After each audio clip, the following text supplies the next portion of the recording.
Clerk has advised me we have a quorum. Those members that are appearing virtually have been sound tested. So with that, I will call this meeting to order. Welcome to meeting number 85 of the House of Commons Standing Committee on Human Resources, Skills, Social Development, and the Status of Persons with Disabilities. Pursuant to Standing Order 1082, the committee will be receiving a briefing from Canada Mortgage and Housing Corporation and the Office of the Infrastructure Canada. Today's meeting is taking place in a hybrid format pursuant to House of Commons rules that were adopted earlier. For those attending in the room and virtually, you can choose to participate in the official language of your choice. Use the interpretation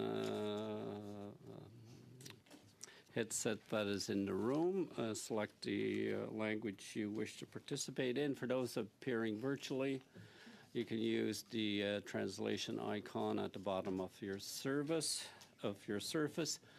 and click. If there's an interruption in translation, please get my attention. Those in the room, raise your hand. Those appearing virtually, use the raised hand icon. I will suspend while it is being the issue is being corrected. I would ask members to speak slowly and to please keep your earpiece away from the mic to avoid popping of the sound system for the benefit of our translators. Speak as slowly as you can so that your comments can be translated correctly. Appearing today is Romy Bowers, President and Chief Executive Officer of CMHC. Welcome, Ms. Bowers. From the Office of Infrastructure Canada, we have Kelly Gillis, Deputy Minister. Welcome, Ms. Gillis. And Chris Johnson, Director General, Homelessness Policy Directorate. We will begin. I believe you, Ms. Bowers, and you both want to make a brief opening statement? Yes, thank you very much, okay. Chair. I'd like to thank you very much for having me here today to talk about the housing challenges Canada is facing, what CMHC is doing to help today, and what we see as the path forward. At the CMHC, we are seeing two distinct but disconnected housing crises. There is a crisis for the most vulnerable, that is, people who are struggling to have even their basic housing needs met because of a lack of affordable or social housing and insufficient income supports.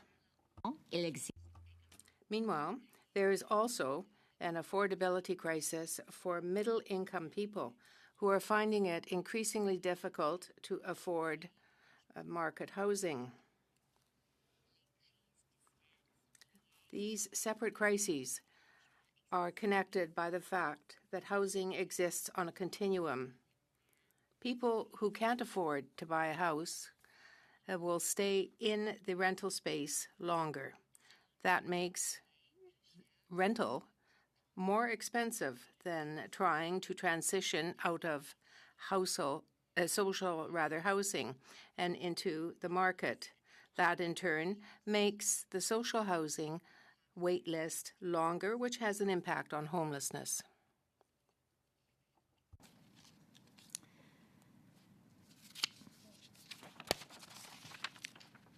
If we're going to achieve housing affordability in this country, we need an across-the-board increase in housing supply. We need more market housing, particularly purpose-built rental homes, as well as more social and affordable housing. Much more housing, in fact. Our research at CMHC has found that to reach affordability by the year 2030, Canada will need to build an additional 3.5 million homes, beyond what the country is already on track to produce. Reaching affordability will take a whole-of-government approach.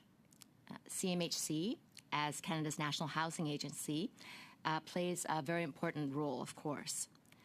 Our work complements that of Infrastructure Canada, who is the department responsible for leading housing policy.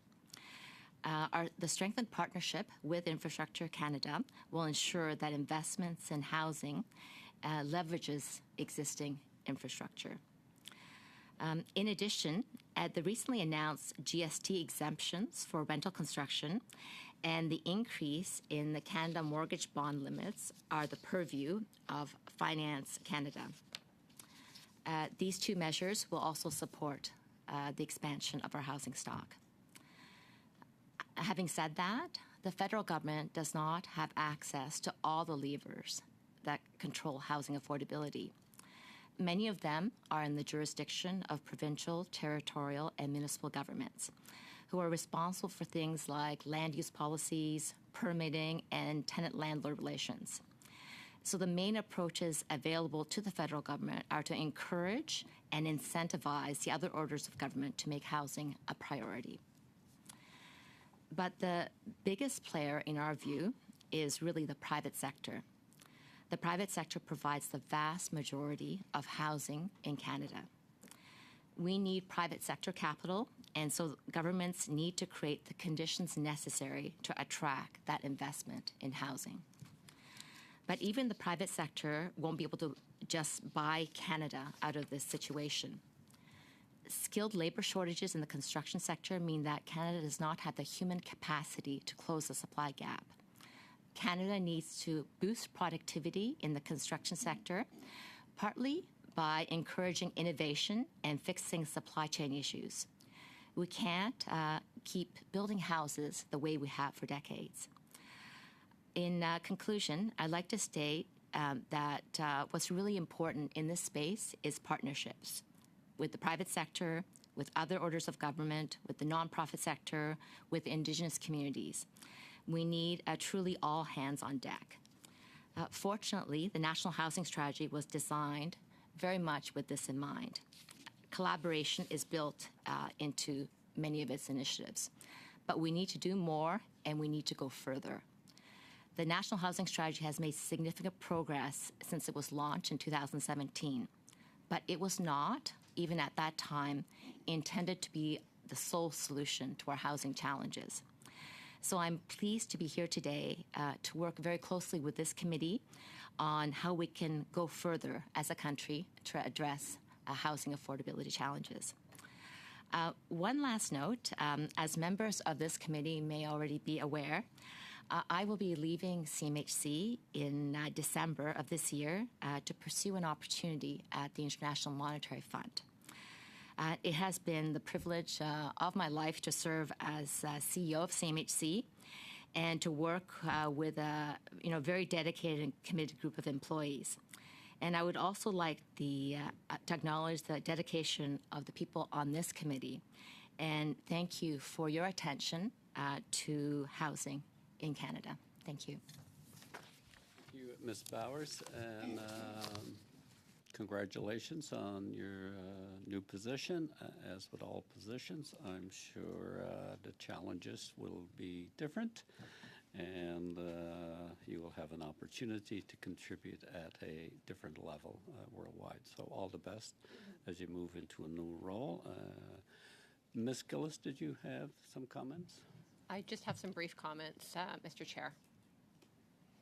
Fine. So thank you, Mr. Chair, for welcoming here today. And I'd like to begin by acknowledging that we are here on the traditional unceded territory of the Algonquin Anishinaabe people. Infrastructure Canada began supporting the Government of Canada's housing and homelessness agenda in November of 2021. Infrastructure Canada joue un rôle clé dans les Infrastructure Canada plays a key role in housing, in federal housing policy in partnership with CMHC. This strengthened partnership reflects a whole-of-government approach that the federal government is taking to address housing and homelessness. housing, public transit, water infrastructure, community centers, and other public infrastructure are all interconnected, and that they are essential to building communities that are livable and affordable. Communities where people not only can afford their homes and lead comfortable lives, but enjoy easy access to essential programs and services and effective public transit to take them places for work and school. Mais nous reconnaissons également que cet environnement de logement a But we also recognize that the housing environment has changed drastically in recent years. A severe housing shortage, inflation, and rising interest rates have created a situation where middle-class Canadians are struggling with affordability. working very closely with the CMHC as we take on additional actions to help address this crisis. We're grateful to have their expertise by our side as we continue to take an increased role in the federal housing policy and to strengthen this government's capacity to deliver on housing and homelessness agenda that can benefit everyone in Canada. Furthermore, Infrastructure Canada leads on supporting the most vulnerable Canadians through Reaching Home, Canada's homelessness strategy. This program, as part of the National Housing Strategy, is helping those who are homeless or at risk of becoming homeless to access support services and safe and stable housing. La stratégie vers un chez Reaching Home is investing almost $4 billion to address this challenge. Through the strategy, we're working with our partners to reduce chronic homelessness in Canada and ultimately eliminate, helping our most vulnerable neighbours access the safe and affordable homes that they deserve. Approach that considers housing and infrastructure needs together, we can better address local needs while achieving shared results. Relever les défis liés au logement et la Tackling housing and affordability will take a whole-of-government approach and more investment from all levels of government and also from the private sector. The federal government is taking action by offering programs and financing solutions that make housing and life more affordable for Canadians. While we invest in housing and community infrastructure, we're creating stronger communities and investing for the well-being of Canadians today and for generations to come. I had the privilege of coming here a few weeks ago with Minister Fraser, where he talked about its 6-point plan and needing to do more and seeking the committee's advice, and I look forward to the discussion here today. Merci beaucoup. Thank you, Ms. Gillis. As the committee is aware, this is 1 2-hour session, so we'll follow the rotation to the end. Welcome, Mr. Chambers, to the committee this morning, and we will begin with Mr. Aitchison for 6 minutes, please. Thanks, Mr. Chair. Ms. Bowers, I want to talk about the Housing Accelerator Fund. I understand it is now closed for applications. How much was that fund overall, total amount? $4 billion. Okay, and so if it's closed, that means that money has now been distributed completely? No, it means that we've received over 600 applications. Okay, so how many applications have been approved to date, and how much money has actually gone out the door? The application window closed at the end of August, and we have announced agreements with 7 municipalities to date. Okay, and how much money does that encompass of the fund? I don't have that exact number, but I can certainly provide that after the fact. Could you tell us how many homes have been constructed so far as a result of this stimulating money? The purpose of the fund, Chair, is to provide incentives for municipalities to reform their municipal processes, things like land use planning. It doesn't provide direct funding for the construction of homes. The idea behind the fund and the policy intent is to commit municipalities for transformational reforms, and once certain milestones are hit and housing starts are accelerated, they receive payment. Can you tell us then how many units, are you aware of how many units have been started as a result of the program? When the applications are approved, our target is 100,000 incremental new starts in the first 3 years. So you don't know, do you know if any have actually been started yet? Have you had reports on that? We've just approved 7 of 606 applications that have been received. So it's in the very early stages of the program, so I can't comment on the starts at this point. So will you be tracking the results then? If you're requiring the goal is to have the number of units you just mentioned, will you be tracking the results based on each of the municipal submissions? Yes, we'll be tracking two things. We'll be tracking the starts, the incremental increase in starts the municipalities have committed to. In addition to that, we'll be tracking the transformational reforms in their municipal processes. Each municipality is required to submit a detailed plan of the reforms that they undertake with milestones provided by year. We're providing check-ins with each municipalities on a 6-month basis. As part of the adjudication process of each of the applications from each of these municipalities, I understand that an action plan is required as part of the submission. Every municipality has to submit an action plan for how they'll carry out these various different objectives. Is that correct? That's correct. Would you be able to table those action plans with the committee? As I said, we've only finalized agreements with 7 municipalities, so we will make these public as the applications are processed. Okay, so there's 7 municipalities whose action plans we can see. You can table those with us?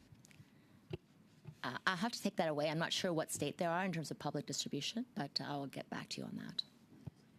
Okay, I just want to clarify that municipalities are public bodies looking for public money from public federal government. So I would think that we should be able to see those action plans. Yeah, absolutely. Transparency is very important for this program and for all programs. Okay. The Bank of Canada has made clear that there's a number of challenges that we're facing in Canada related to affordability. Tiff Macklem said that inflation in shelter prices is running above 6%.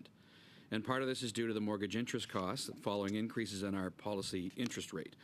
But he said it also reflects higher rents and other housing costs, and these pressures are more related to structural shortage of housing supply. And all of this is making underlying inflation more persistent. Would you agree? I know you're a former banker. Would you agree that inflation is causing some of the problems here? I can't comment on the state of the inflation or policies related to that, but I can comment that CMHC has done an extensive study of the housing supply gap that exists in Canada. We estimated that there is a need for 3.5 million additional housing starts than are currently planned for in the next 10-year horizon, and that it's of utmost importance for Canada to double our construction capacity in order to meet the needs for a growing population. And that's all well and good, but would you agree in general that inflation is making it harder to get more homes built? When I look at the projects that CMHC finances, we have seen increases in construction costs. We have also seen, because real estate development tends to be a very interest rate sensitive sector, there has been a slowdown in construction activity given the high interest rate environment. The governor also said that it's going to be easier to get inflation down if monetary and fiscal policy at the government are rowing in the same direction. So I ask you this, would it be easier to build more homes if fiscal policy here at the federal level and monetary policy were rowing in the same direction? This is a subject matter that's outside my area of expertise. I think one thing I can note is that at CMHC we are trying, it is a very challenging environment for housing construction given the interest rate environment and also the inflationary impact on supply chains. That through our low-cost financing and other programs, we're trying to support the construction sector to the best of our ability. Thanks, Ms. Bowers.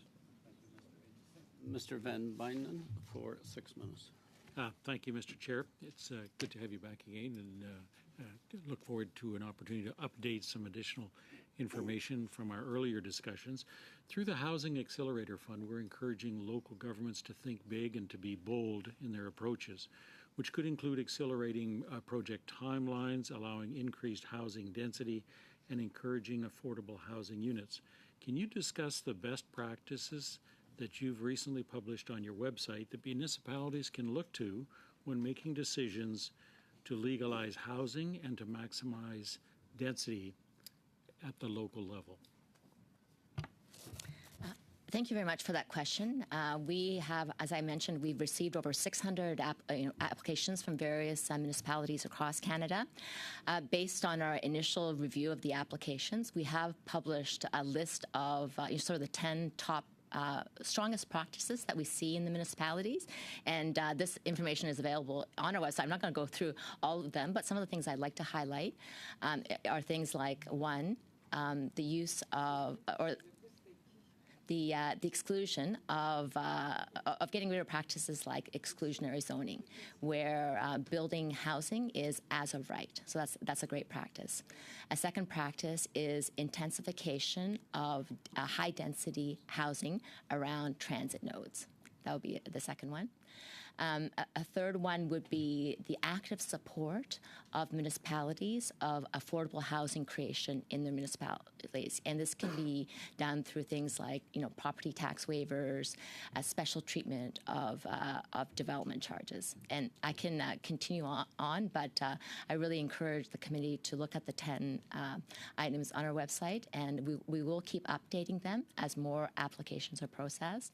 But we're very excited by the activity and the enthusiasm of municipalities to adopt some of these best measures. Great.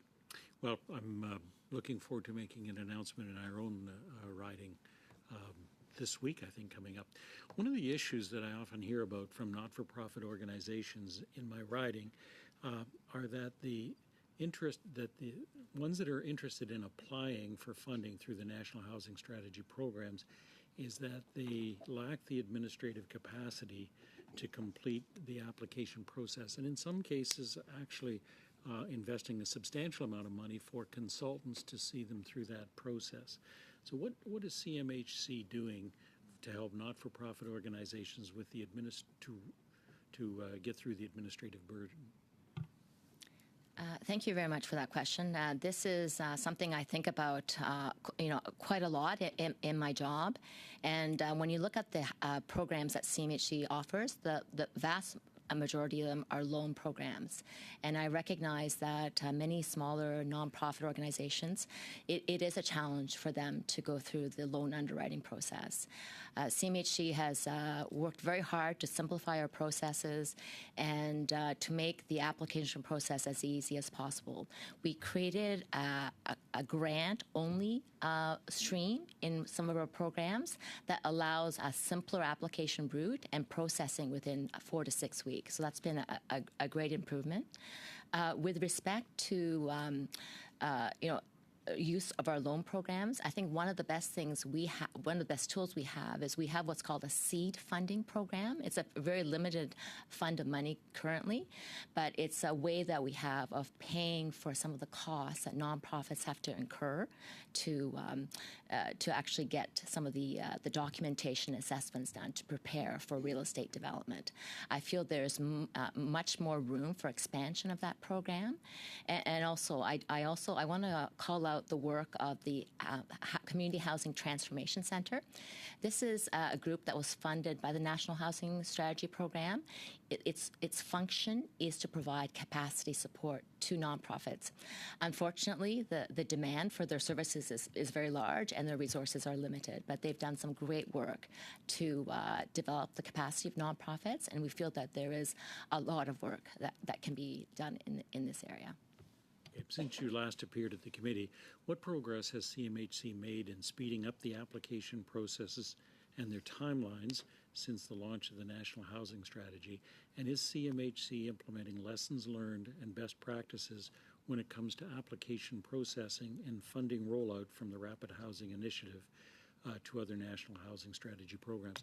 And I'll recall the last time we were here, we had a recent report from this committee that identified the need for an end-to-end process review with specific milestones and a request that specific goals would be established to improve those processes. Have you made any progress in that? Thank you for that question. We at CMHC look at our processes on a continual basis, and we survey our clients, whether they're successful in getting funding or not successful, to get their feedback so we can actually improve on a continuous basis. In terms of progress, since the start of the National Housing Strategy, we have decreased our processing times by more than 50%. With respect to programs that involve grants or contributions only, we can get the money out the door within 60 days. You mentioned the Rapid Housing Initiative. That is a 100% grant program, and we've been very successful with that in terms of getting the money out the door. Unfortunately, the demand for that program is very large, so there's probably one successful application for 6 that are submitted. But in terms of getting out the money out the door, it's very, very quick. In terms of the loan-based programs, we survey our clients, and we try to do a readiness of the client at the very start of the process. We find that if the clients have their documentation in order, if they have arrangements with other funders in place, we can process their applications much more quickly. So we're trying to do a better job of doing that assessment at first, to do a bit of a triage so that clients are provided with a realistic view of how long it takes. Thank you. Thank you. Madame Chabot, à vous pour... Madame Chabot, you have the floor, 6 minutes. Thank you very much, Chair, and thank you as well to Ms. Barr, Ms. Guinness, for being with us. Certainly, this is a matter that is of great interest to all of us, and by that I mean the housing crisis. We have a new minister who is responsible for that, and everybody has recognized that there is a housing crisis. As to the crises, there are a variety of solutions. Very often you have met with us, and we appreciate that. I have already asked you about the National Housing Strategy. It was more or less halfway through its course. It was in 2017, so we were about 5 or 6 years away from a full strategy. But given this, you say that by 2030 we will need 3.5 million extra houses, and there has to be the participation of the federal government, about 3 million in Quebec. So what is CMHC's strategy given these needs? Are you able to look at possible solutions to counter this crisis? Thank you very much for that question, Mr. Chair. As I mentioned in my opening remarks, we feel that there are 2 crises in Canada. There is a crisis in affordability for the most vulnerable populations. And the reason why there is this crisis is because for the last 20, 30 years, we as a nation, Canada, we have underinvestment in social or community housing as an important part of our social infrastructure. We have some of the lowest rates of community housing when you compare to the G7 or the OECD. So one important part of the solution is for the federal government to work with all other levels of government, including Quebec, and the nonprofit sector to expand the social housing stock. We estimate there's about 650,000 units of social housing in Canada, and some experts feel that we need to double that to be at the G7 average. So that's one part of the solution. The National Housing Strategy represents an $82 billion investment in housing. Halfway through the program, we've committed about half the funding. We've repaired 130,000 units of aging social housing infrastructure, and we've committed to the creation of about 60,000 additional. But as you can see, much more needs to be done, and this needs to be a all of society endeavor. With respect to the second part of the crisis, and this involves... I will have to stop you here with my apologies. My time is limited, as is yours. But there is something that is just not working. Let me give you an example. You are putting a lot of hope in partnership with the private sector. There are private sector entities that get involved in housing just to increase their income. But let me give you an example. In Montreal, there's a regulation in the 2020 regs that allows for affordable housing units. They could use that regulation and pay the penalties. But it seems to me that if there are no conditions to a commitment that are put forward, can you continue to use that approach in building housing units? It seems to me that there are difficulties with respect to the OSBL or co-ops that perhaps could also mitigate the crisis. I don't believe that the private sector holds the sole solution to the housing crisis. I actually believe that for creating deeply affordable units for those most in need, government has to play that role of creating the housing. There is no way that the private sector can provide housing units at the rents low enough for those most in need. Having said that, I do think that I am very cognizant of the fact that 96% of the housing in Canada is created by the private sector. The private sector has not responded to the need for housing that exists. So I think it's the role of government to create the conditions for the private sector to create the market housing that Canadians want.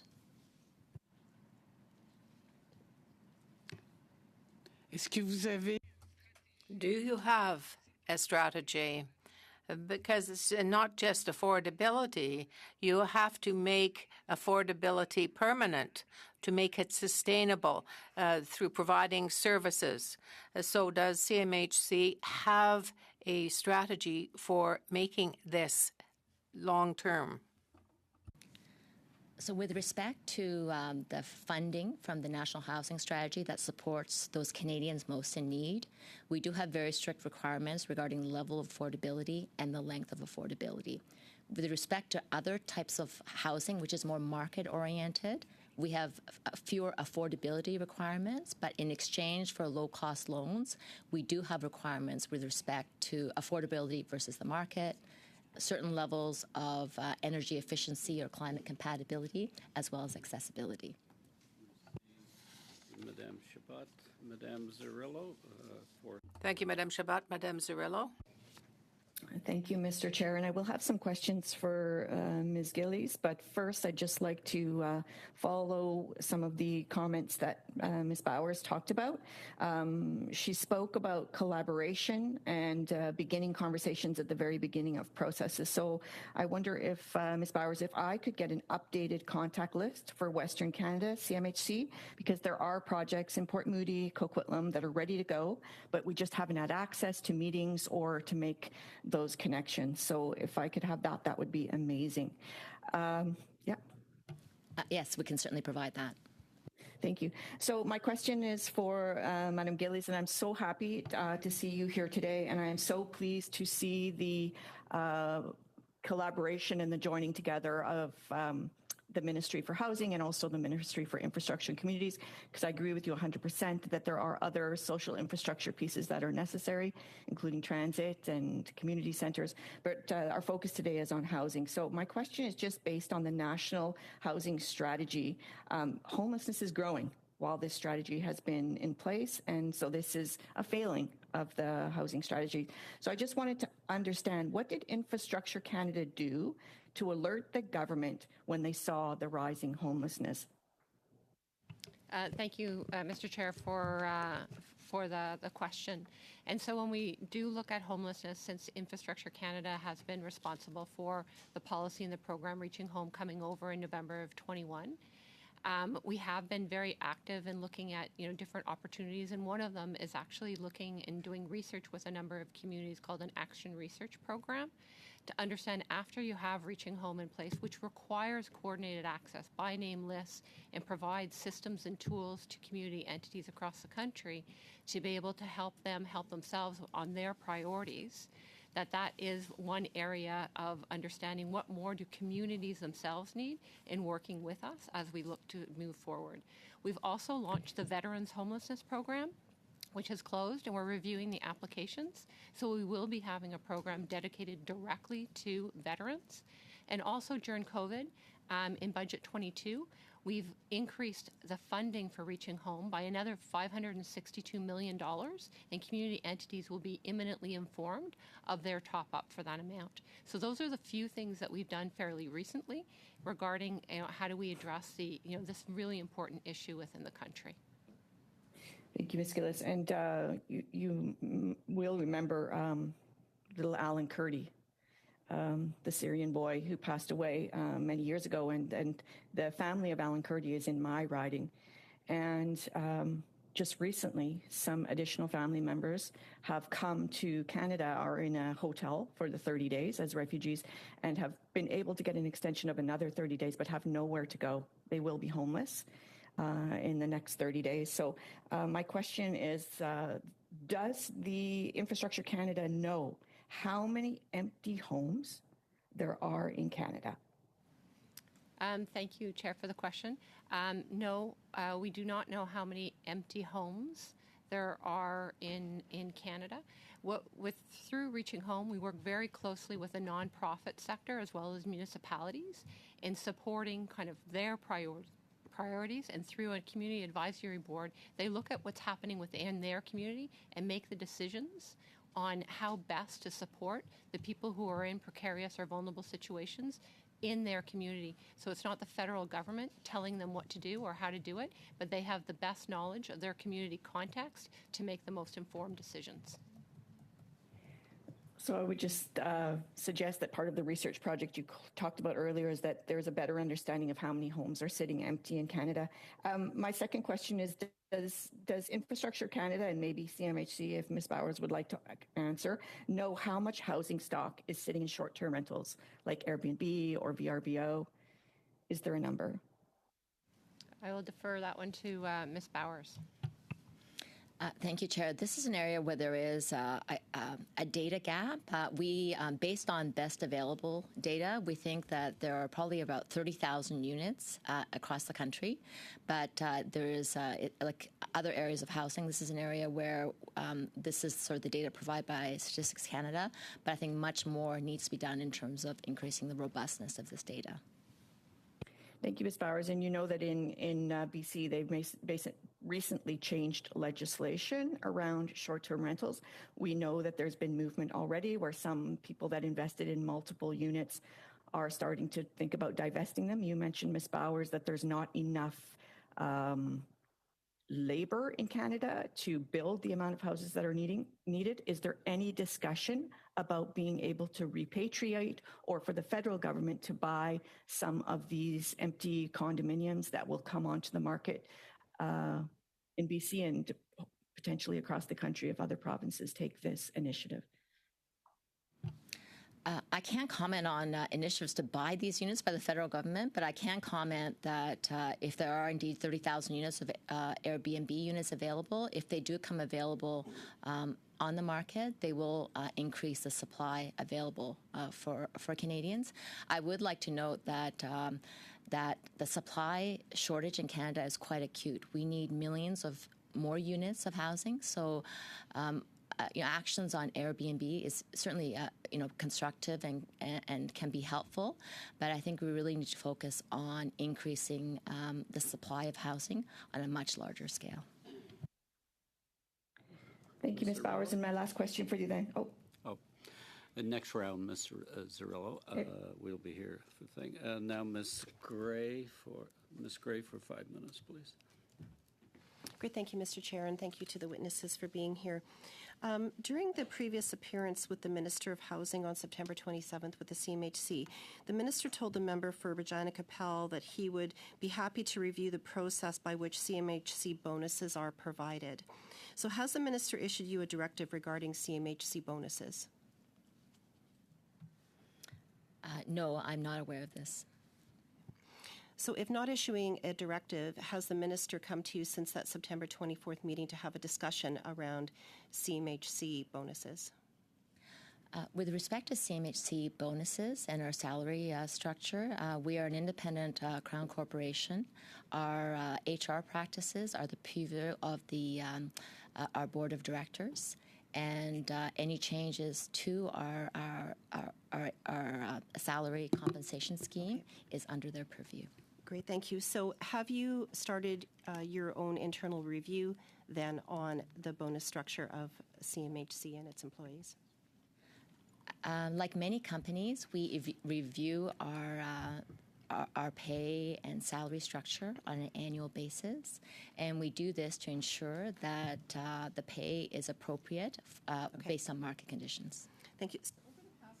Over the past 8 years, only 12 new homes have been built on federal lands, where CMHC was expecting to build 672. Is that correct? I'm sorry, but I don't recognize those numbers. We have an initiative called the Federal Lands Initiative, and it was a $200 million investment over 10 years to create 4,000 units. We've allocated about $169 million of the 200, and currently we've committed to almost 4,000 units. So I'm not clear of where your numbers are coming from with regard to this. That was some testimony that came through another committee at the Senate, actually. My next question is, housing starts are down year over year, are they not? Yes, they are. Okay, and what is that percentage? I don't know the exact percentage, but usually we have about, between 200 and 250,000. I think there's been about a 15,000 decrease since last year. Thank you. So with CMHC bonuses continuing to go up, we know that there were approximately $20 million in bonuses in 2020, $25 million in 2021, $27 million in 2022. When we're considering that housing starts are down, we know that food bank usage is up. We know that people are living in tents. They're living in RVs and parking lots. Would you consider these CMHC bonus levels appropriate? CMHC bonuses or incentive pay is based on the individual performance targets of various employees. CMHC runs a commercial business that generates close to $2 billion in income for the federal government annually. We manage a balance sheet of close to $30 billion. I employ a large number of professionals. Thank you. Thank you. I think you've answered that. During CMHC's appearance on February 17th, 2023, I asked for CMHC to table board minutes from January 1st, 2016 to December 31st, 2022 with this committee, and one of your officials responded that it would be done. Are you tabling those minutes today? I actually don't know if I'm tabling them today, but if you have not received them, I will look into why that's not the case, if that's the question. Can you commit to a date when those minutes would be tabled? This was more than 8 months ago that this request came in, and we also did have an official let this committee know that those documents would be forthcoming, and that was in writing after the meeting as well. So, Chair, I will look into this as soon as I finish this meeting and get to the bottom of why they have not been provided. Thank you very much. And just to put this into context, I had asked for the copies of these CMHC board minutes over my concern with CMHC board governance and potential board conflict of interest when and if board members recuse themselves from decisions. Specifically, I'd mentioned one of your board members at the time who was a CEO of a housing organization who received CMHC funding. And there was a funding announcement around this with media attention and Liberal MPs and even the former or the current Liberal finance minister in attendance. So this is an important issue, and I would expect that these would come to the committee soon. I fully understand, and I'll get the minutes to you as quickly as I can. Okay. One last quick question. If the proposed merger between RBC and HSBC is approved, resulting in less competition in the mortgage market, would you expect the numbers of Canadians seeking alternative loans to increase? CMHC has done no work on this area, and I cannot comment on that at all, unfortunately. My apologies. Ray, Mr. Collins for 5 minutes. Thanks, Mr. Chair, and welcome to our witnesses today. I had the opportunity over the weekend to attend the Ontario Nonprofit Housing Association conference in Toronto. Ms. Bowers, I know you were there speaking to many of those in the sector. One issue that came up was the whole issue of the relationship between housing and transit. And so I had the opportunity to speak to Mark Henderson from Housing Now TO, who talked about the provincial government's advertisement of lands along the Ontario line, where they've recently put out a request for proposal to the development community for two 25-story towers at one of the transit stops. And, Mark highlighted the fact, and he's a transit advocate, of course, Mark highlighted the fact that there was no requirement for affordable housing. And so he raises a good point. The federal government's a partner in this space in terms of providing infrastructure to the provinces for higher order transit. That's one of the goals and objectives of the Housing Accelerator Fund, and I think we've been pretty successful at that. But we're dealing with a situation with a provincial government that doesn't have the same priorities as our government in terms of looking for additional affordable housing support. Ms. Bowers, you talked about growing the sector by almost doubling the number of social housing units, affordable housing units that we have in the sector. And so in order to do that, how do we leverage our infrastructure support to the provinces, in this case, the province of Ontario, to ensure that their goals align with ours on the housing file? Right now, that's not happening. What needs to happen from a legislative perspective to ensure that's the case? Thank you, Chair, for the question.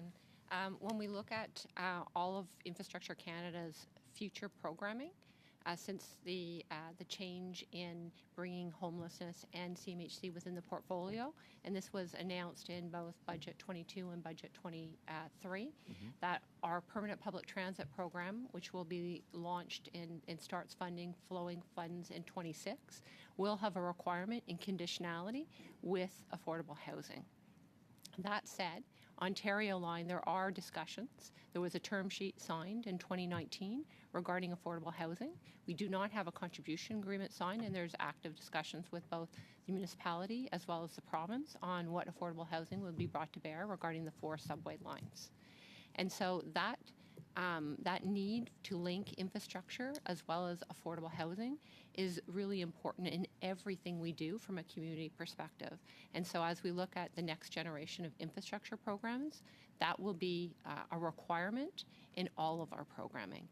So not just transit. When we look at the community, the Canada Community Buildings Fund, which is being renewed as of April 1st, 24, there will also be requirements for housing in that program. That's great to hear. Ms. Bowers, you talked about seed funding earlier, and I've had a lot of organizations that have obviously successfully applied through the National Housing Strategy for seed funding. That helps organizations that don't have a lot of capacity in terms of staff or resources to do or undertake due diligence that's required in order to maybe receive funding with some of the other programs that we offer under the National Housing Strategy. And I think my friend and colleague, Mr. Van Bynden, mentioned that earlier in terms of the challenges that small organizations face. So seed funding is important. You also talked about growing the capacity within the nonprofit sector. We need a doubling of units that you just referenced earlier. And I know that for many in Hamilton, many of the nonprofit organizations, they have active applications in. So Indwell, City Housing Hamilton, Good Shepherd, Mission Services, the list goes on. So they're doing their part, and they're doing good things with the resources that we provide. But if I was to say to them today, we need them to do twice as much, I think they'd all look around the table to say, that it's not possible in terms of the size of their organizations and maybe even some of the development expertise that they lack in order to make that happen. What's CMHC doing in terms of trying to grow capacity within the sector to get at the doubling of those units that you referenced that needs to happen by 2030? We have a very dedicated group of people at CMHC who are familiar with the real estate development process. We're not capacity building organization, we're an underwriting organization, but to the extent that we have time and resources, we are working with smaller nonprofits to help them through the real estate development cycle. I also think we also do sort of, I don't want to call it matchmaking, but we try to sometimes link larger nonprofits to smaller ones, or even nonprofits with for-profit partners who are willing to provide support to the nonprofit sector in a sort of pro bono or support capacity. I do think when I look at international examples, there's been concerted effort by other countries, for example, in the UK, for example, to increase the capacity of the nonprofit sector. But it's not something that happens overnight. I think it's something that we need to be focused on over a number of years to make sure that this happens, because the nonprofit sector plays such an invaluable part of providing housing for vulnerable Canadians, and we need to provide them with greater support. Madame Chabot pour 2 minutes. 2 minutes, 2.5 minutes, rather, Madame Chabot.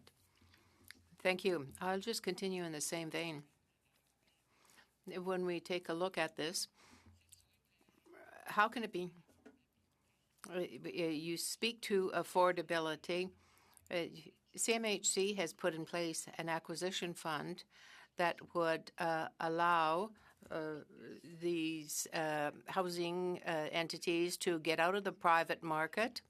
Is it part of your thinking still to have that movement away from private housing? So currently, there is no acquisition fund at CMHC. It's something that is not part of the National Housing Strategy programs, but definitely, if a decision was made in future years to include it, CMHC would be in a position to be able to implement.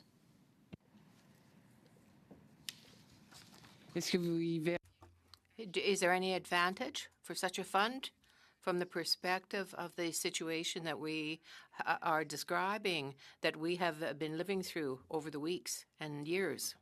Yes, we have in Canada as a whole, we have 4 million apartment units.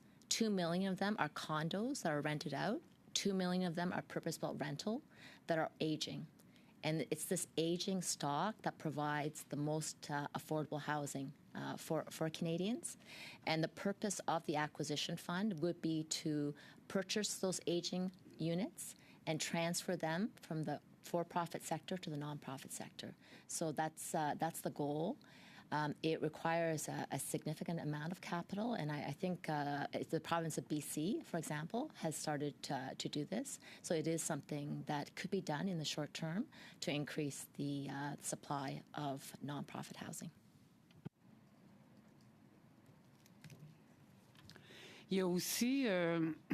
There is also, well, my colleague, when the minister appeared, spoke to the fact that there are apartments that are there to be renovated, and there are a few thousands of them that have been so assigned. But when you think about the money that has to be invested to renovate these, is it true that CMHC is blocking checks? That is to say, blocking those who seek to renovate the thousands of units, just in Quebec I'm referring to. So the National Housing Co-Investment Fund, which is one of our flagship financing programs, has a stream for renovation and repairs. The target for the fund is to repair 260,000 units of aging housing stock. To date, we have committed funding to repair 130,000 units. Unfortunately, I don't have the breakdown for Quebec, but it's part of the program that has been very successful, and we're very happy to be supporting the preservation of this aging housing stock. See, Madame Chabot. Madame Zerillo. Thank you, Madame Chabot. Madame Zerillo. Minutes, please. I'm going to revisit the comments, Ms. Bowers, on the acquisition fund. This is something that the NDP have been calling for quite a while. My colleague Jenny Kwan has been asking for it. Is that a recommendation that CMHC would put forward, or maybe even Infrastructure Canada, to the government to create an acquisition fund to get some of this affordable rental under public hands?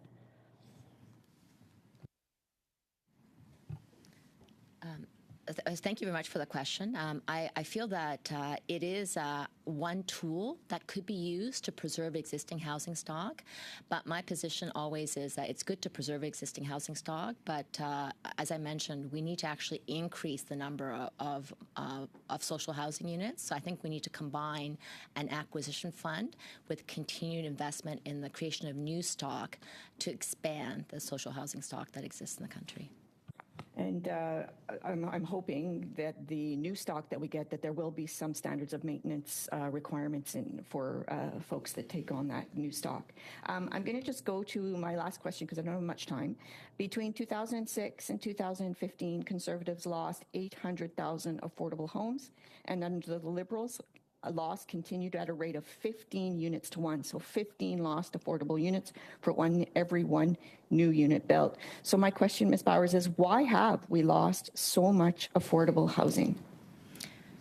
So this is a complex question, and it's hard to just answer in 1 minute, but I would say that the lack of housing supply, the mismatch between the high demand for housing and the low supply creation abilities of the country have made existing housing stock a very valuable asset.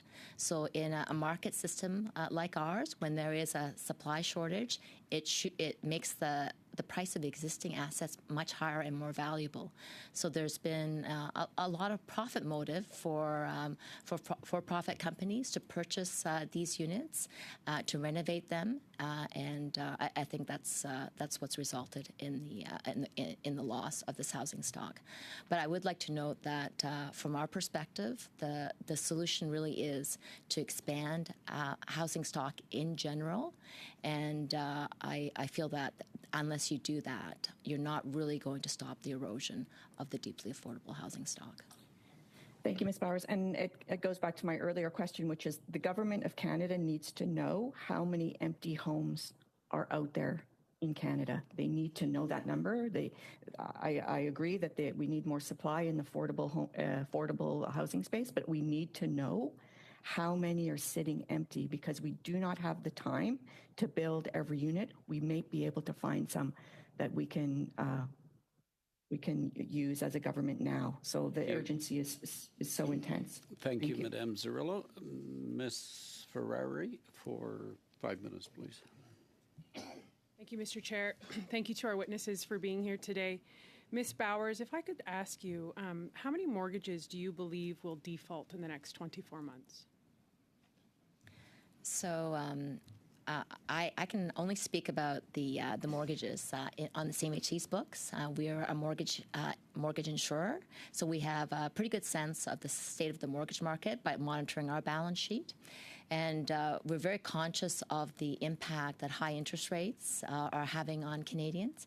And right now, we are looking at the highest risk mortgages in our book. It's about 2% of our book. It's about 6,000 households that are impacted. And we feel that they're at greatest exposure of loss, but we don't think there will be defaults unless there is a large spike in unemployment. Our arrears are at historic lows, and as long as the employment picture is strong, we do not anticipate defaults. Thank you, Ms. Bowers. How many mortgages does CMHC hold? Actually, I have that information for you. Sorry, if you have it accessible. I just have such limited time. Okay, fair enough. I can certainly provide that. So Okay, if you like. that's great. Yeah, so you were here December 5th. I asked you the same question, December 5th, 2022. And you had said that the arrears or missed mortgage payments was less than 0.5% at that time. What is it now? Declined. It's like 0.25%. It's very low. Partly because house prices continue to increase in some markets. People have more equity, and the employment picture for homeowners, at least, is very strong. Thank you very much for that. So, Ms. Bowers, you are CMHC, which is a Crown corporation, which means you answer to the minister. You are not a government organization. You are owned by or run by the government, which is the Liberals. So how often is the Minister of Housing communicating with you on the projections of the interest rates, of default mortgages, and of the housing crisis that we're in? Thank you for that question, Mr. Chair. I'd like to point out that CMHC is an independent, arm's-length Crown corporation. I actually report to a board of directors and a board chair, and on a regular basis, we meet with the board 8 times a year, and we provide regular snapshots of the state of the mortgage market, including things like arrears, and also any concerns we have about our mortgage book and the results of our stress testing and other risk management practices. So the minister is never directly giving you directives on the housing situation or what they expect in terms of managing housing? So we actually have a team that provides analysis of the housing market. So we provide briefings to the minister through Infrastructure Canada on a regular basis. And if that's the question that you're asking. So it says the Crown Corporation is governed by a board and responsible to Parliament through a minister. So your goal is ensuring everyone living in Canada has a place to call home. I'm a little bit confused because I would think that you do have to be accountable to the minister then. So perhaps I can help provide some clarity. So sorry, I will get it tabled. It's fine just because I have such limited time through CMHC because I know your infrastructure, Ms. Gillis. I just have one last question, and because I'm tight on my time here. CMHC has a guideline, and if you don't mind, Ms. Bowers, reading it into the record of what is the expected or projected percentage people should be spending on their housing. So we believe that in order for people not to be in core housing need, they should not be spending more than 30% of the household income. And can you tell people or this committee how much the percentage of Canadians who use CMHC are spending just 30% on their housing? I don't have that information handy, but I can certainly provide that for you. If you could table that to the committee, I think that would be very, very helpful because a recent survey by Rate Filter found that 62% of Canadians exceed the CMHC's recommended guideline using 41% of their pre-tax income. What is CMHC doing to help bring down that cost? Because that is obviously not sustainable for Canadians. We are very acutely aware of the affordability challenges that Canadians face. We do address this issue from a number of perspectives. We provide low-cost financing to reduce the cost of housing construction. We also have done numerous studies on the need to increase housing supply for there to be more of a better balance between housing demand and housing supply. We believe that ultimately that's the best way to address housing affordability in Canada. Thank you, Ms. Ferrari. Mr. Long for 5 minutes. Thank you, Chair. Good afternoon to my colleagues and Ms. Bowers and everyone else. Thank you for coming. Comment first, I do want to compliment you on the Reaching Home program. I think it's a wonderful program. I know in my riding, the Human Development Council administers a program in New Brunswick, and certainly they and most of the nonprofits really appreciate how impactful that program is and how it's helping, with respect to homelessness. Also, I met with a developer actually this weekend, and he was saying two of his biggest line items are the GST and interest. And obviously our government now has, eliminated the GST on new builds for affordable housing. Are you able to comment on the uptake you're getting from provinces to match that? So since that particular announcement was made through stakeholders and including met with the Ontario Home Builders Association recently and have said that it has changed the equation in making the math work. So we do anticipate a number of developments that didn't pencil before to be able to now move forward. So there has been quite a lot of enthusiasm of that particular initiative, changing the math to make things work. Are you able to comment, like, for example, I'm in New Brunswick, obviously our Premier Higgs has decided not to pick up his side of it. Are you getting cooperation from other provinces? So BC has indicated support, so has the province of Newfoundland. There's been some indications of support from Ontario, but I have not seen any definitive decisions on that. But we anticipate to hear back from the other provinces as time passes. But from CMHC's perspective, there's been a number of projects that were on the sidelines that have now sort of penciled, to use the sort of the construction terminology, and I think the GST has had a positive impact with respect to that. Okay, thank you. With respect to the Accelerator Fund, I'm certainly aware that, I think London, Hamilton, Brampton, Halifax, Kelowna. My colleague to the right here is quite pleased with that. But I'm not, because I'm in St. John, New Brunswick, and I recently have been made aware that another city in our province, Moncton, has been selected. I guess would be another tier of cities that have been selected. So I'm just wondering if you can elaborate on how Moncton was chosen, what criteria is being used for that second tier. Thank you. I'm not sure if there's a second tier. It's the same criteria that's being used for all municipalities. I think for larger municipalities, there is a higher standard that has to be met given the complexity of the housing. I think we need like 7 reforms instead of 5. But I think in terms of the selection process, it's really, we have sort of almost like a drop-down menu of reforms that we think will be most impactful in spurring housing construction. So we work with each municipality to choose which of those reforms are most appropriate for them. And most importantly, what we do is CMHC has a historical database of housing starts for that municipality, and we work with the municipality and really have a discussion as to what is an ambitious target with respect to exceeding historical housing starts, and what if these municipal changes and transformations can actually result in the increase in supply that we want. Thank you for that. Just with respect also to the Rapid Housing Initiative, I mean, it's a wonderful program. It's been rolled out right across the country. I'm wondering, is there an opportunity to see how different projects have been evaluated versus other projects in each of our particular ridings? Yes, absolutely. So we're able to see that.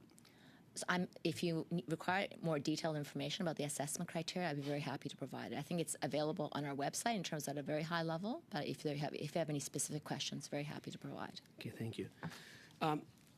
When you were here last time, we talked about, culture and a lot of change has to come from within, and we certainly recognize that, you have a large mandate or a large responsibility to roll out money for affordable housing.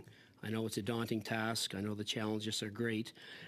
But we also talked about internally. So are you able to tell the committee about any measures you've taken to streamline, refine processes to assure affordable housing projects do move forward in a timely and efficient manner?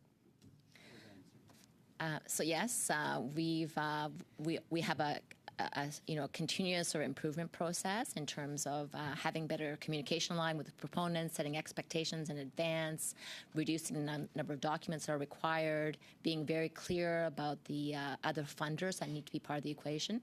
And through better communications, we hope to provide better service, and we're constantly surveying our clients to identify pain points and trying to resolve them on a priority basis. Thank you. Thank you. Thank you, Mr. Long. Mr. Chambers, for 5 minutes. Thank you very much, Mr. Chair. Congratulations on your new appointment. That's exciting. IMF's a great organization, and I'm sure you'll enjoy it. In 2021, September 2021, the net exposure, CMHC's net exposure is about $609 billion. 2 years later, taxpayer net exposure of CMHC is $623 billion. Can you explain the increase? Is that driven by value of house prices going up, number of clients, market share increase? So unfortunately, our market share has not been increasing that rapidly, so that's not the source of the increase. The biggest source of increase has been that CMHC has been making a concerted effort to provide more insurance for purposeful rental. We've seen a pullback from some of the banks and conventional lending. So CMHC's volumes in our multi-unit mortgage insurance has increased significantly, and that's really the main driver for the increase. Okay, thank you. In 2021, the capital on hand was $13.2 billion. What capital on hand do you have today at CMHC? Actually, I don't have that number on me, but I think it's. I can provide that to you after the fact, if that's okay. I guess the question is, in a market where there's concern about overvaluation in the housing market, overheated housing market, taxpayer exposure is going up, CMHC keeps capital on hand. In the early 80s, actually, taxpayers had to put money into CMHC. I know you mentioned to my colleague that as long as unemployment remains low, you feel confident about people's ability to pay. Is there a unemployment level that you begin to get concerned about? So I'm a risk manager by profession. So this I'm very this is something I think about every day at CMHC. We're very aware of the fact that we have to run our business with due regard for loss, and we conduct stress testing on a regular basis to make sure that there is no loss that has to be borne by Canadian taxpayers. And our stress testing, which assumes almost a doubling of the unemployment rate, would still ensure that we have enough capital to withstand those losses. We hope that this, again, I want to state that this is a stress test. It's a hypothetical scenario, but we do stress testing on a regular basis, and it's an area where we always feel that we need to be very conservative in actually assuming the worst so that taxpayers are protected. Okay, thank you. What's CMHC's view on how much additional costs will be imposed by NRCan and National Research Council's new building code? So we are actually doing a study on this because it could have an impact on the costing for the projects that we finance. Unfortunately, this work is still in progress, but we should have some results of our assessment by the end of the year. Okay. Could I ask that those results be tabled with the committee, and perhaps since you may be transitioning, that we'll follow up on that. I mean, this National Building Code proposal has been around for 3 or 4 years. The organization that's in charge of managing, or at least looking at affordability, you would think would have a view on how much this cost would add per unit, which is ultimately borne by, of course, the developer up front and then eventually the purchaser. Some studies suggest it's $30,000 to $50,000 a unit. So that would be a piece of information that would be very helpful for the committee to have CMHC's view on. I guess another question might be, there seems to be a bit of an execution issue, and I'll just leave you with an example in my last 30 seconds. A regional government replied under the RHI to increase the number of units by renovating existing units that they already owned, but they were adding doors. They were turned down, even though the doors only cost $150,000 a door. But they were turned down because it didn't exactly fit the rigid scope of RHI. And I think we need to look better at our ability to execute and think outside the box. Other levels of government, by the way, count that in their funding programs, and we missed out on an opportunity to very cheaply add new doors in some communities across our region. Thank you. Short answer, Ms. Bowers. I appreciate that feedback from Mr. Chambers. This is the kind of feedback that's very valuable for us, so we'll take that. I don't know about the specific project he's referring to, but very valuable to have this information so we can continue to improve our programs going forward. So thank you. Could you provide a written response to the committee when you have a chance to analyze the information? With respect to the building code, yes. Thank you. Mr. Fragas-Catos for 5 minutes. Thank you, Chair. Thank you to all of you for being here today. Ms. Bowers, at the beginning in your presentation, you talked about supply, how supply really is underpinning the housing crisis before us. With the waiving of GST on the construction of apartments, what is that expected to do in terms of adding to the number of units across the country? Do you have figures on that? It's early days, so we don't have estimates, but just based on some of the, I live in Toronto, so some of the developers that I talk to on a regular basis have said that it's reduced per unit cost by up to $50,000. So we think there is going to be a significant impact. I did see that Dream Unlimited, a very large builder based in Toronto, said that the measure alone would help them add 5,000 units. Just that company alone, I think, speaks volumes. You also mentioned the importance of rental, in particular, adding rental units to supply. Why do you emphasize that? I mentioned the fact that we have 4 million rental units. 2 million are the old units built in the 60s, 70s. 2 million are new condos that are owned by private individuals and are rented out. And I really believe that purposeful rental provides security of tenure and is most appropriate form of housing for 30% of Canadians who are renters. I really appreciate the condos as rental stock, but I think it's given that we're a growing population, we welcome newcomers who are initially renters. I feel that there is a need to expand the stock, and there hasn't been a significant expansion since the 70s, and there's been some uptick in recent years, but I think we need to continue with investments in this area. And shifting focus now on the Accelerator Fund, for the everyday person watching at home, you talk about impediments to building on the local level and how the Accelerator Fund is meant to incent changes at the municipal level. What sort of impediments are you talking about? Could you get into some of the specifics of exclusionary zoning and how that impacts upon supply, or the lack thereof? Yeah, so maybe I can tell a story that is I live in the West End of Toronto, and for many years it was not legal to build laneway houses in Toronto, or it was very difficult because of very restrictive municipal regulations. So it's possible by changing these rules, to actually, create rental units very quickly using existing infrastructure. So that's one example of changes that could be incented by the Accelerator Fund. Some municipalities have embraced laneway housing and other forms of housing, but other municipalities have not. So I think there's a huge opportunity for all municipalities in Canada to adopt progressive practices like this.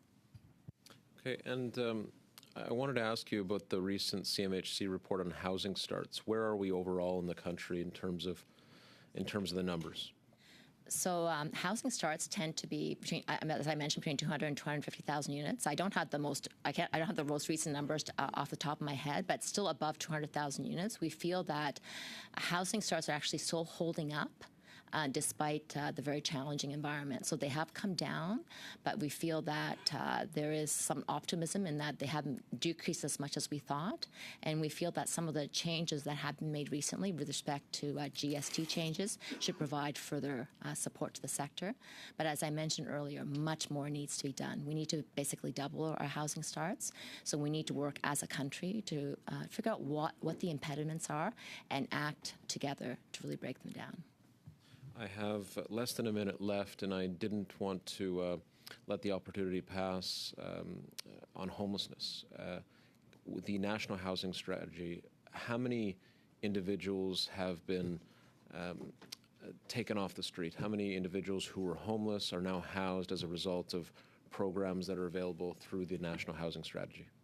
Thank you very much for the question. When we look at the first 3 years of Reaching Home, we have over 70,000 people who were placed in more stable homes. And when we look at, a year out, 3/4 of them are still in stable homes. So it's working. We've got 122,000 people that were prevented from being homeless. We've got 30,000 people who are given income assistance.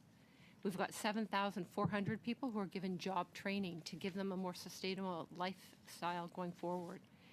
We've got 11,500 people who are given new paid employment. 7,100 people who are given education programs, again, to change their forward trajectory. 27,000 people who are given temporary accommodations during the COVID period of time, and created 222,000 temporary spaces during the COVID period of time to keep people safe from the health effects of the pandemic. So that was just in the first 3 years of the program. We're in the 4th year now, and we've created a new online system so our shelter capacity can report that information much more efficiently, and we'll be reporting and making that information transparent once this fiscal year completes. Thank you, Mr. Fragas-Kellis. Madame Chabot. Madame Chabot. Madame Chabot, 2.5 minutes. 2.5 again?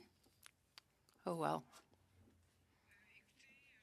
Listen, with all the respect that I have for you and for the minister and all who administer the CMHC program, I think we are dealing with something extremely difficult here. It's going to be very difficult to change the severity of the situation with which we are faced, and I'm very much afraid that nothing will happen. You have said that CMHC represents $82 billion of public money, and that should diminish the pressure, should help make housing more affordable. You said nothing about the government's GST decision. It might be an incentive to create new housing, but there is no guarantee for a renter that costs will drop. It might be a formula that may have an influence, but it could even go up further before rents go down. So here's my question. Is there something that could be done right now with all of these social housing units in Quebec and in the units in Ottawa that have been shunted aside where nothing is being done because there is a refusal to send a check to those who would like to make an investment in renovating units? Is this what the obstacle is? Mr. Chair, I can't speak to individual projects or individual applications, but if Madame Chabot would give me, indication of the applications that are stuck in the CMHC pipeline, very happy to look into that. All our programs are oversubscribed, and we are through 50% of actually committing the funding that's been allocated to us. We have a substantial amount of repair funding that could be allocated for repairs in Quebec, and very happy to discuss any projects that she may be concerned about. Well, I certainly will await this information, and I'll be able to give you more details, but it doesn't make any sense. It could be done right now. Ms. Gillis, in the Going Home program, there are negotiations underway with Quebec, and I'd like to know what exactly is happening with those negotiations. Yes, thank you for the question. We are in active discussion with Quebec. We've made quite a bit of progress, and more progress will be made over the next 2 years. I am very optimistic that we will be able to reach an agreement with Quebec soon. Thank you. For 2.5 minutes. Mr. Chair, that's me. That is you, Madame Zarrillo. Thank you so much. My comments are for Ms. Bowers. Ms. Bowers, last time you were here, I did take issue with REITs being funded through CMHC. So I just wanted to read something from RioCan, an article.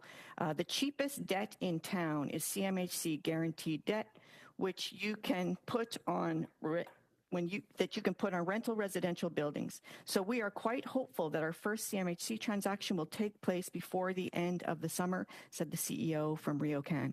Over the next few years, the company may boost financing with CMHC guaranteed loans by as much as $800 million, said the CEO. The financing can be about 80 basis points less than a traditional commercial mortgage, he added.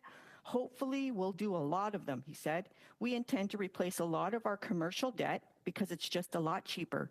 80 basis points on $1 billion is $800 million a year. This is a boon for unit holders. When we are saving $8 million a year, there's $8 million more to distribute to investors. So this is the CEO of RioCan boasting about how Canadian government, CMHC, is making the company's unit holders rich through increasing their dividends. At the same time, rents are rising in many of these REITs. So it's clear from this comments from the CEO of RioCan that they don't need CMHC incentives, that they're fully willing to go to traditional commercial lending, and that none of this sweetheart rates that they receive are actually flowing down to renters in the market. So I wanted to understand, was this the goal of CMHC when underwriting with such low interest rates to these REITs, that they would redistribute it to their shareholders? So I can't comment specifically on the RioCan situation, but I can tell you that CMHC provides mortgage insurance for purpose-built rental developers, which include REITs. And we feel that it's important to do this because we have a deficit of purpose-built rental in Canada, and the CMHC insurance that's provides a little bit of a financial incentive for commercial developers to engage in this space. It's much more lucrative for these developers to develop condos versus purpose-built rentals, and it's for this reason that we provide mortgage insurance to make the financial equation work for those who are willing to provide purpose-built rental. And it's obviously it's very clear that there has to be a level of profitability that is attractive for the sector for a large amount of capital that we need to grow it. Having said all this, I am also very sympathetic to the need to have very strong protections so that tenants' rights are protected. This is usually provincial, territorial, or municipal jurisdiction. But from a CMHC's perspective, our goal is to provide cheaper financing to provide a growth in the sector. We're willing to provide premium discounts for affordability and other social targets, but we cannot.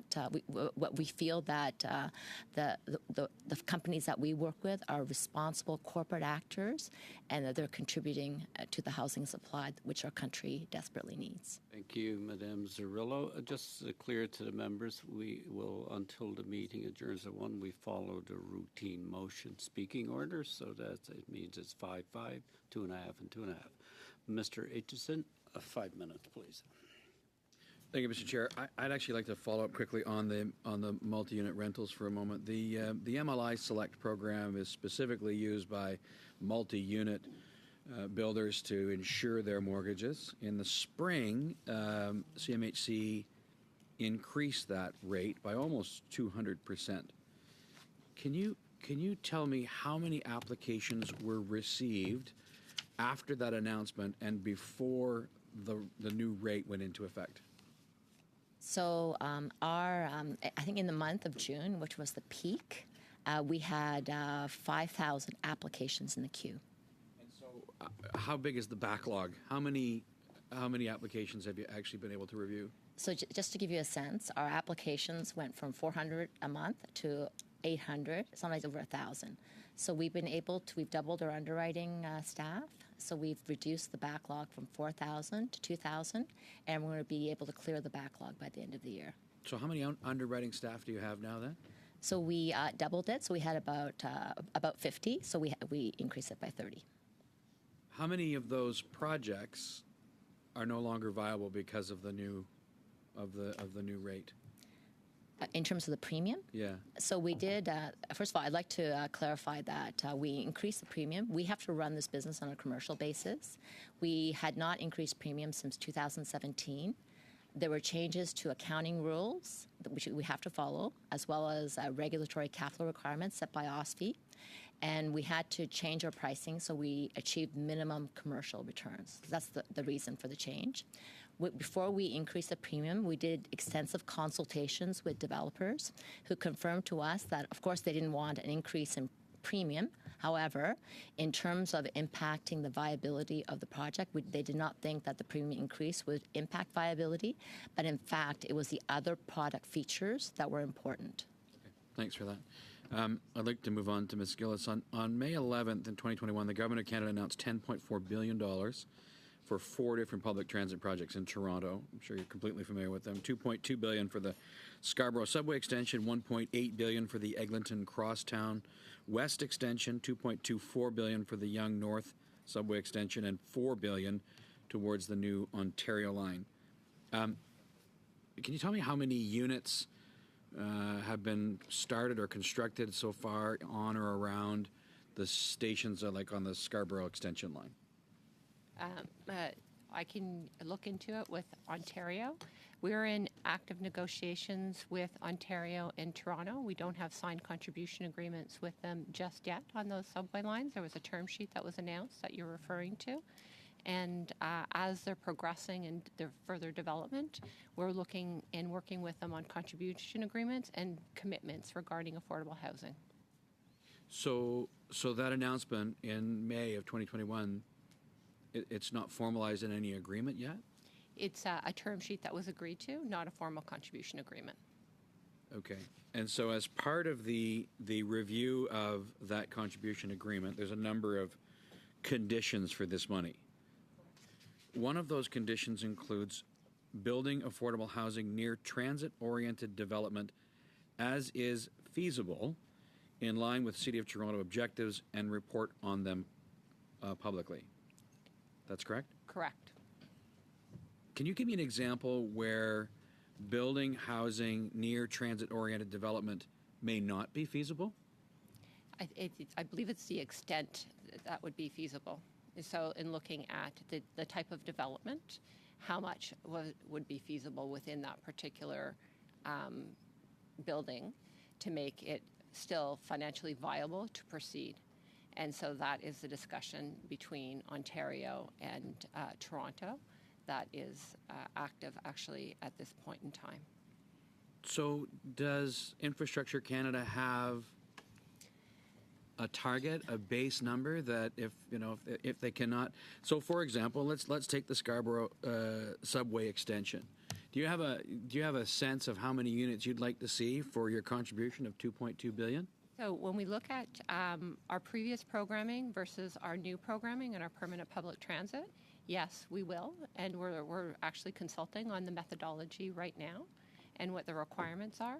When we use this particular program, it was part of our Invest in Canada program, as well as bridge financing between the Invest in Canada program. Just quickly, I'm running out of time. Can you? It's a discussion right now because we did not have it in our previous programming conditions regarding affordable housing. So it's a new element that we've brought to bear, right. And so that's where there's active discussions on what would be possible given the already advanced development of those particular lines. Thank you, Mr. Aitchison. We'll probably get to another round with you.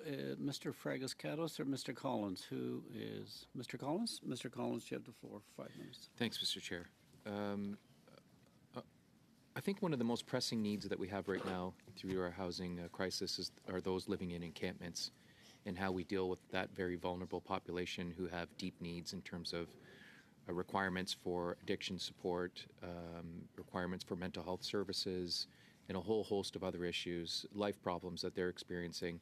And so my question would be around Reaching Home has done incredible work, I think, Ms. Gillis, as you pointed out earlier, in terms of a response to my colleague's question about how many people we've helped under that program. And I know that many of the service providers in Hamilton, specifically Indwell and others, are providing tremendous transitional housing supports for that very vulnerable population, pulling them out of encampments and getting them into transitional housing that with supports to ensure that when we find an affordable place for them to live, permanent housing, that they're not back in an encampment within a few short weeks or months. I couple that with some of the programs that we offer under the National Housing Strategy. The Rapid Housing Initiative is one that caters to a very vulnerable population. The Co-Investment Fund provides that same support to the sector. And so I find that there are multiple applications for organizations like Indwell, Mission Services, Wesley. I have a whole host of them in Hamilton that serve the people coming out of encampments. And they're forced to apply through different streams in order to make a project work. And so I just wonder whether there's discussions that occur between CMHC and the ministry in terms of how we can streamline those supports so that small organizations, nonprofits, are not forced to fill out multiple applications when they're trying to serve some of our most vulnerable Canadians, and they're trying to do that in a very timely way. Perhaps I'll start, and then I'll turn to my colleague, Ms. Bowers. There's very close collaboration between Infrastructure Canada and CMHC on the work of the National Housing Strategy and some of the work certainly from the Co-Investment Fund that funds shelters. And when we look at encampments, actually Infrastructure Canada just did a survey of 72 communities across the country to better understand, what are the issues, how come people are using encampments, are there particular barriers within shelters? Is it capacity? Is it because of barriers regarding family, allowing pets, measures regarding addiction and support services to better, as we look at, programs going forward, that we can be better informed and work closer in collaboration with our communities. So certainly one of the concerns right now is shelter capacity. Over COVID, the permanent reductions of shelter capacity are just coming back, and there was temporary shelters that were used. And so as we look at different programs going forward, I think the close collaboration between the community entities that are delivering Reaching Home, the opportunities from programming, whether it's from CMHC in the bricks and mortar or from Reaching Home and providing the wraparound services, really requires that alignment. And that's why we've created also a federal, provincial, territorial working group on supportive housing and homelessness to actually not just work closely between ourselves, but work closely with provinces and municipalities better to make sure that all of our levers are being aligned to be most effective. Thank you. Ms. Bowers, can I ask you about innovation? So you talked about the number of homes that are required, not just in the affordable sector, but the market sector to satisfy demand. Many of the construction methods we use today we've been using for 100 years. My friend and colleague and I had an opportunity to visit Element 5's facility in St. Thomas to see some of the innovative methods they're using to build mass timber projects. I also had the opportunity to tour NRB, which is another modular company that's providing some innovative things.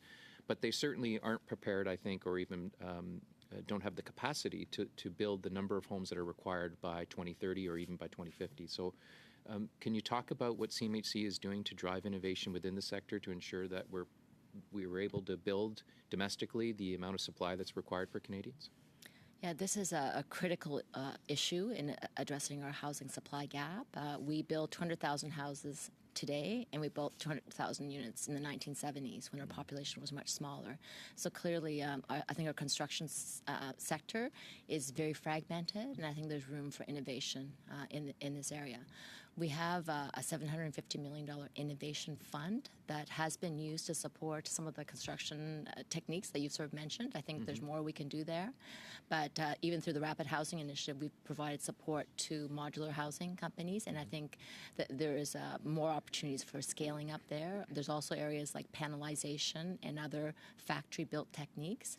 I do understand that, because housing is a very cyclical industry, that there is, smaller construction companies do not want to invest the capital needed for the innovation. But I think this is an area where government can play a role in providing some of those incentives to create that innovation. And I think this is where an area where private sector and government partnerships are absolutely essential. Thank you. Senator Collins, Madame Ferrer, for 5 minutes. Thank you, Mr. Chair. Ms. Bowers, if I could just get you to table, because I don't know if I asked you to do this in the last round, but if you could just table how many mortgages CMHC manages and then the defaults as well that you projected, because I think you said 2% or 6,000 of the mortgages you manage. Yes, I'm not predicting that 2% will default. I'm just saying those are the highest risk mortgages that we monitor very closely for default. Okay, thank you. If I could move on to Ms. Gillis. In 2017, the Liberal government promised to reduce chronic homelessness by 50%. It's obviously been 6 years. How much has chronic homelessness been reduced? Thank you for the question. Since that period of time, as we've been talking about the housing crisis, the context in Canada has changed significantly. And at this point, chronic homelessness for the last number of years has remained approximately steady at 30,000 people. So it hasn't reduced? it is, as I mentioned, it's remained steady given the context of the country right now with the housing crisis and the affordability issues within the country.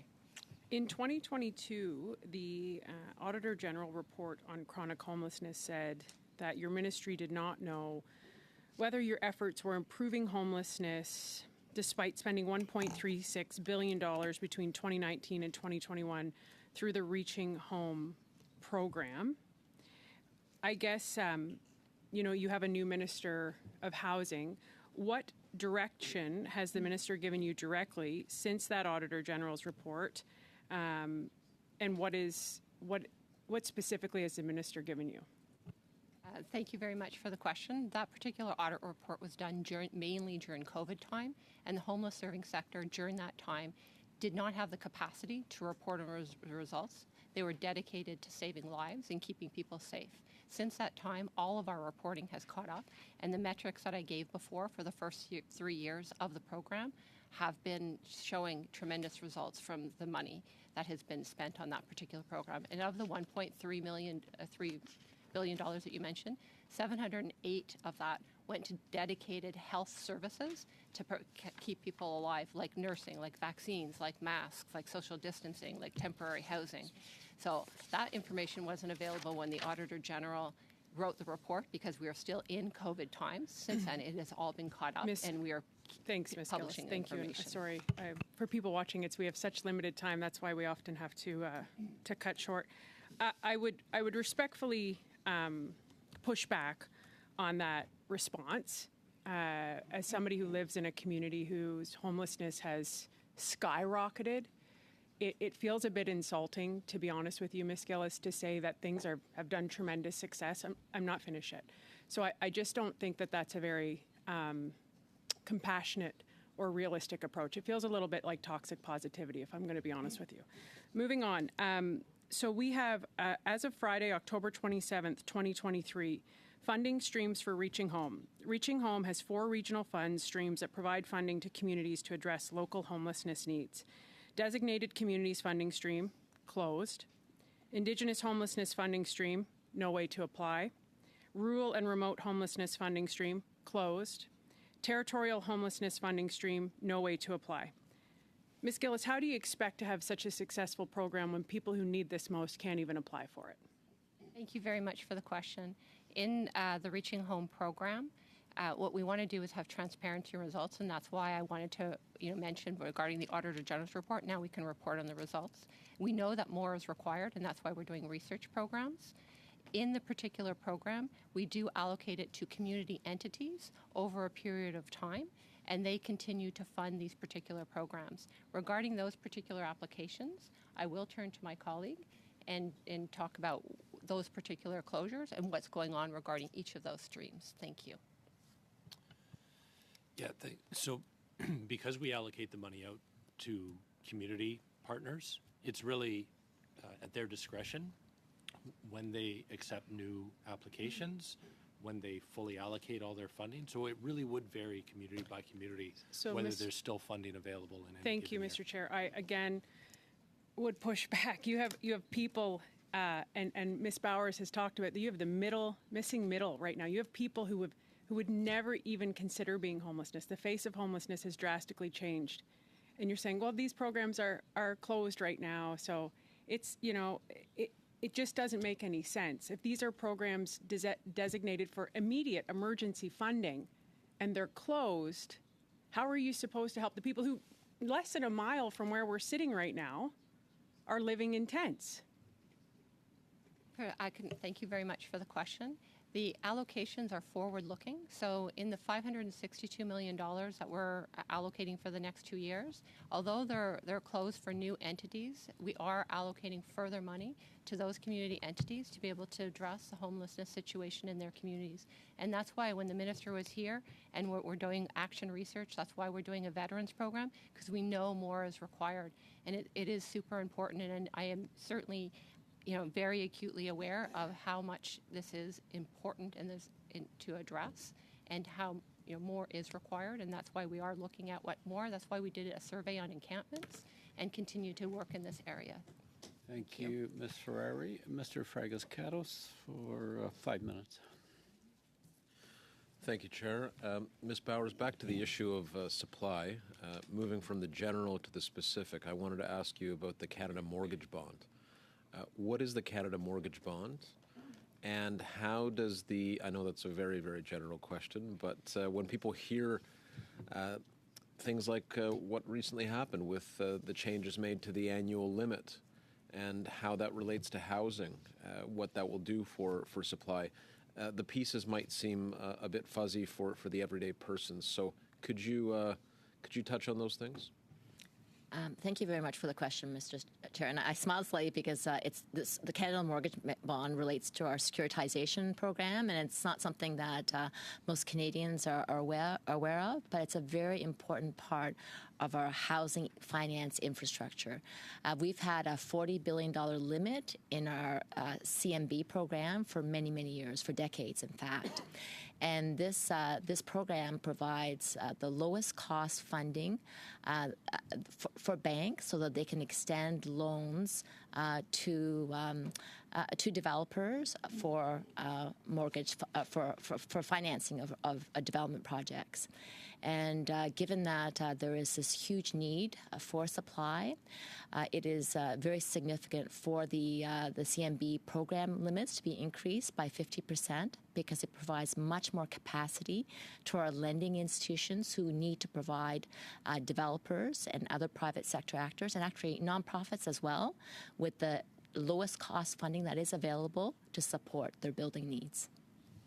So what is what's the bottom line in terms of the number of units that we would expect to see built as a result of this change? Do you have an estimate on that? I don't have. Again, this is it's very difficult to estimate given that the market is quite turbulent right now. But I believe that the Department of Finance provided an estimate of 200,000 units over 10 years. Thank you. Ms. Gillis, I wanted to ask you again about the National Housing Strategy, and you talked about how cooperation is part and parcel of the program. It's built within it.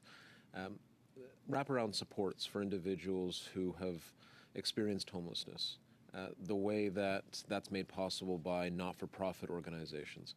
What sort of supports are there that are available? Again, I ask this question from the perspective of constituents in my community and in other communities who might be looking and saying, well, it's one thing to get someone. You mentioned close to 70,000 people who are on the street who are no longer living homeless, who are housed. Someone might look at that at first blush and say, well, that's great, they have a roof over their head, but if they're not given the support that they need to make a transition towards something much more positive, then the problem simply repeats. Could you talk about the wraparound supports that are made available through in effect, the National Housing Strategy, but Certainly. all of this is delivered by not-for-profits on the ground? Thank you. Thank you very much for the question. That is a really important area when we look at people in need. Understanding kind of what their needs are is fundamental part of reaching home. So there's a mandatory requirement called coordinated access, so which gets down to the individual level of understanding, is it mental health? Is it addiction services? Are there other health services? And that there is administrative support so that person does not have to go looking within the community to find their support, but it's tailor-made for them to be able to get them to medical appointments, to be able to get them addiction services, to get them to their job training, to help them find a placement in a home. And so there's regular check-ins, and it's very much tailored by the community for the community. So they prioritize based on the needs of the individuals that they're serving. And so we do know, and an international best practice, it's not just about putting a roof over someone's head. It is about that alignment and integration of the wraparound services that you've mentioned with getting somewhere appropriate for them to live. And that gets at the heart of reaching home. Thank you very much. No, I think I have 25 seconds, so I'm not going to ask you a question, but you do underline something that's incredibly important. The various transitions that are required are very complex, to say the least, but the fact that there is a pathway that people can take and pathways that remain available is a promising thing. To my knowledge, this didn't really exist prior to the implementation of the NHS, the National Housing Strategy. Is that correct? That's correct. With Reaching Home, we did have a homelessness policy before that, which was about housing first. But that really prioritized housing first above and beyond that integrated wraparound services. And so when we look at international best practice and working with the Canadian Alliance for Ending Homelessness and seeing how others have actually had success in homelessness, it is that making sure that communities understand and having coordinated access and tailored support so those in need can get the services that they need within their communities. I guess I did ask you a question, but thank you very much. Thank you, Mr. Fragas-Gatos. Your time is gone. Madame Chabot pour 2.5 minutes. Madame Chabot. Thank you. I will direct my question to Ms. Gillis with respect to homelessness. You know that there's a national housing strategy. There was a report that was made last June, and in that report, it dealt with chronic homelessness at a rate of some 50%. The committee asked later in December 2023, so it's coming soon, that there be a plan put forward to reduce this chronic homelessness. You can talk about stability, and you talk about reducing homelessness by 50%, and 5 years later it's the same. Is that stability? Let me ask you, what is your intent? Are you going to ask the government for more money for special emergency measures? According in Quebec, we have, according to the 2022 census, we have some 10,000 homeless, at least, at the very least. So what are you going to be able to do to deal with this? Do you have a plan underway to deal with this chronic homelessness? Merci beaucoup pour la question. Thank you so much for your question. When you look at what the needs are and who suffers from homelessness, it's very important. And you look at the programs that we already have and what the government has already done. It has doubled the monies for that, up to $4 billion. There are new programs that have been announced for our veterans. We want to know what further needs, what additional needs there are. And there are people who are in the sheltered system, but there are many who are unsheltered. We want to know what the next step will be. We've created a committee with the provinces and territories to better understand what they are doing right now and what we could do in terms of more spending. We work also with our colleagues at the federal level to, and for example, those in Health Canada to increase the impact of our programs. We want to know what we can do further with the government. But as to a time frame, committees are all well and good, but in terms of real action, what is your timeline? When we receive the approval for these funds and so on, we will make it public. But, for example, the Veterans Program, and we will deal with that with what we can do in terms of the framework of chronic homelessness. But this is what we are trying to do. Thank you, Madame Chabot. Ms. Zerillo. 2.5. Thank you, Mr. Speaker. So my question is for Ms. Gillies and Ms. Bowers. So rents are disconnected from incomes, and it just can't continue. How can CMHC and Infrastructure Canada ensure that the low-interest savings that are being captured by REITs right now is passed on to renters to keep people in homes, reduce homelessness, and focus on lowering rents instead of increasing profits for executives and investors? So one thing I would like to highlight to Madame Zerillo is that as part of our mortgage insurance product development, we introduced MLI Select a year ago, where we tied more affordable premiums with social outcomes like affordability. So we are constantly retooling our products to make sure that all government programs support social outcomes that are desirable in the housing market. With respect to rent increases in general, CMHC's position is that it's so important to establish that equilibrium between housing supply and demand, and for the medium and longer term, that's the best way to assure rents that are affordable for Canadians.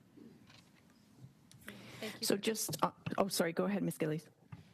So as we look at Infrastructure Canada in our future programming, the government has made a commitment to linking the conditionality of our programming to accelerating increasing supply as well as affordable housing. So we will be, looking at having that as our prerequisite to access to infrastructure programming. So, Ms. Gillies, just to follow up on that, what kind of data is needed then? Like, how can we as MPs on the ground that are in the community talking to people, how do we proactively start setting benchmarks and make room to collect the data? What data do we need?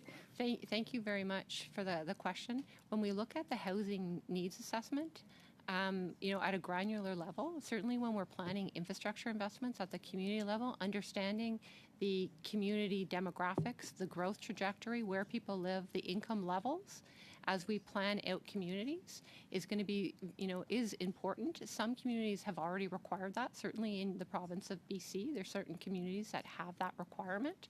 I think that is a necessity as we look at making sure communities have the information they need to plan accordingly, but also that we can have to make sure that we've got aligned investments to meet the community needs now as well as going forward. Thank you. Ms. Gillies, there's almost 200 people homeless in my community that will have nowhere to go over the next foreseeable future because we don't see any urgency even today in our questioning and answering. What can we do now to get those people into homes in the next 8 weeks? A short answer, please. Community entities in your nonprofits, and certainly we're very active working with the provinces and the communities, with the community entities that we fund. I think that there is a sense of urgency and certainly wanting and to work very, very collaboratively to find solutions for the communities across the country that are dealing with this really important issue. Thank you, Ms. Gillies. If you could just make sure I get some updated contact information of who the representatives are in BC, that would be greatly appreciated. Thank you, Madame Zerillo. I've got 2 minutes. I'm at the hands of the committee. I don't think we can start. 12 minutes of questions, but I can get it down to 2. Okay. You've got less than 2 minutes, Mr. Aitchison.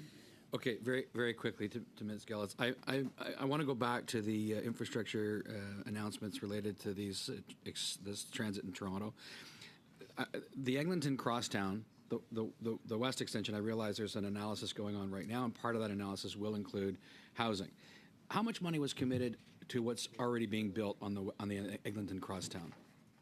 I can get you that information. I didn't bring the breakdowns between each of the subway lines with me. I'm wondering if you can tell me, though, if the department or the government has instructed you on a target. Like, how many units do we think we should try to get per $1 billion we're going to spend on infrastructure for transit? So in this particular programming, no. This came out in 2019, actually, and through 2021. Yeah. And that right now we're looking at the same kind of needs assessment and understanding the affordability and what's going on and having active conversations with the province and the city to try. So there's no discussion of what a minimum target might be? In the discussions right now, I think Ontario does have minimum across the province targets, and then we're looking at the stations themselves, the demographics, the needs, the growth. So it's very much a data-driven, evidence-based approach, and not a hypothetical example. And quickly, would you also consider, as part of funding for the western extension of the Eglinton Crosstown, would you consider looking at requiring the city to upzone around existing stations that are being built now? It's surrounded by single-family detached residential.